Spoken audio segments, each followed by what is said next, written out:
Assalamualaikum students of class 7. Welcome to lecture number 6 of your second chapter, The Rise and Fall of Buddhism in India.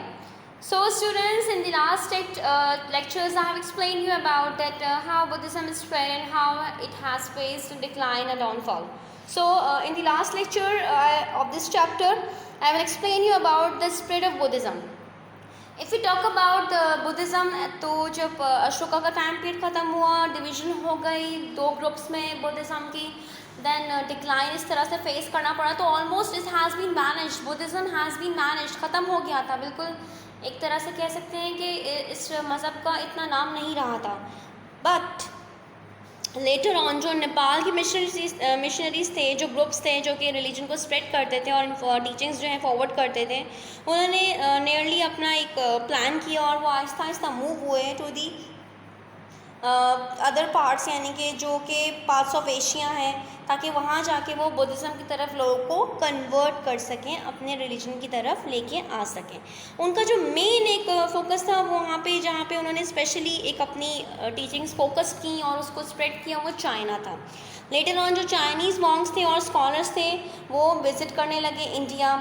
उसके बाद उन्होंने India में भी आके अपनी बुद्धा की जो टीचिंग्स थी उसको कम्प्लीटली आगे फॉरवर्ड किया। अपने मुल्क आए, फिर उन्होंने होली बुक्स और स्टैचूज़ जो हैं वो उनको इस तरह से फेमस किया, बिल्ड आउट किया स्टैचूज़ को, ताकि बुद्धिज़्म और स्ट्रॉन्ग हो सके। If you talk about the main country की अगर हम बात करें कि सबसे पहले कहाँ पे ये इतना फेमस हुआ और कहाँ पे इसने अपने स्ट्रॉन्ग फीट्स जो हैं वो जो है वो बिल्डअप किए, वो चाइना था। चाइना जो है वो एक स्ट्रॉन्गली बुद्धिस्ट कंट्री बन चुका था। उसके बाद वो आहिस्ता आहिस्ता कोरिया की तरफ बुद्धिज़्म फॉरवर्ड हुआ, then Japan, and later on जब एक हम कह सकते हैं कि एक बहुत पावरफुल रीजन बन गया था वो from the 7 to 11 centuries. In centuries में अगर हम बात करते हैं 7 से 8वीं सदी में ये बहुत ज़्यादा फैल चुका था, और ये even Myanmar, Thailand, Vietnam, Laos and Cambodia, वहाँ पे ये chief religion, like in Pakistan the chief religion is Islam, तो इस तरह से इन कंट्रीज़ में जो है वहाँ पे चीफ़ रिलीजन बुद्धिज़्म बन गया था।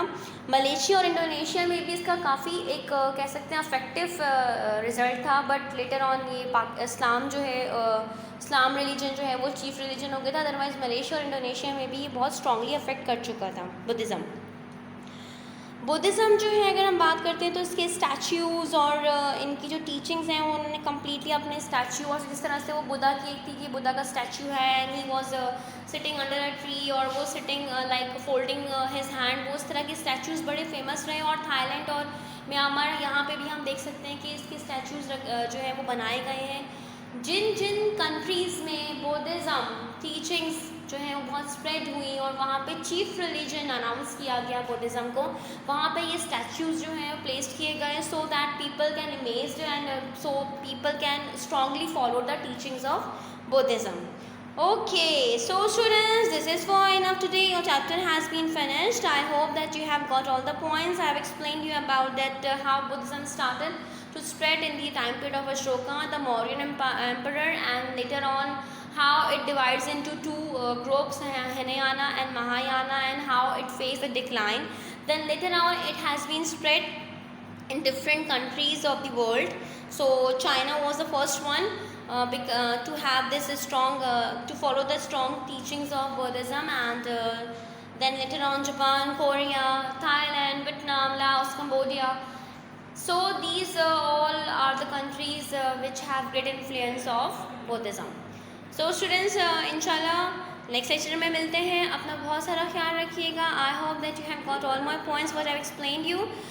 If you have any confusion you can read the chapter and got my points very easily. So take care, अल्लाह हाफिज़।